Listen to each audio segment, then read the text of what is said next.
தமிழக கல்வித்துறையில் பெரிய மாற்றம் நடக்க போகிறதுன்னு சொல்லப்படக்கூடிய ஒரு தகவல் தற்போது வெளியாகி இருக்கு. கடந்த 2 ஆண்டுகளாக அங்கீகாரம் மற்றும் தொடர் அங்கீகாரம் கிடைக்காமல் சுமார் 1000 தனியார் பள்ளிகளின் ஃபைல்ஸ்கள் நிலுவையில் இருப்பதாக கூறப்படுகிறது.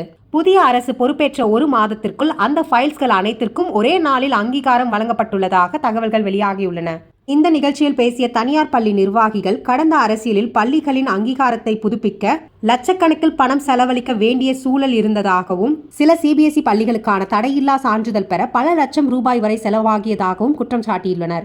ஆனால் தற்போது 1 ரூபாய் கூட செலவு செய்யாமல் அங்கீகாரங்கள் வழங்கப்பட்டுள்ளதாக அவர்கள் தெரிவிக்கின்றார்கள். இதனால் கல்வித்துறையில் வெளிப்படைத்தன்மை அதிகரிக்கும் என்ற எதிர்பார்ப்பும் உருவாகியுள்ளது.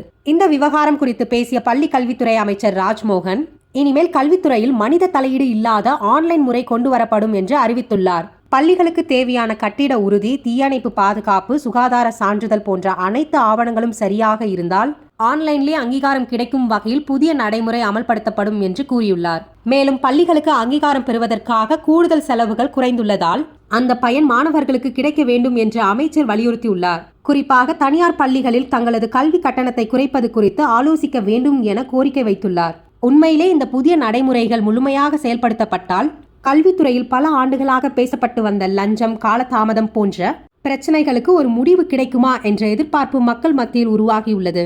ஜூலை 1 முதல் முழுமையான ஆன்லைன் நடைமுறை அமலுக்கு வந்த பிறகுதான் இந்த மாற்றத்தின் உண்மையான தாக்கம் என்ன என்பது தெரிய வரும். கல்வித்துறையில் லஞ்சம் இல்லாத முழு ஆன்லைன் முறை வருவது நல்ல மாற்றமா? இதனால் பள்ளி கட்டணமும் குறையும்னு நம்புறீங்களா? உங்கள் கருத்தை கமெண்ட்ல சொல்லுங்க.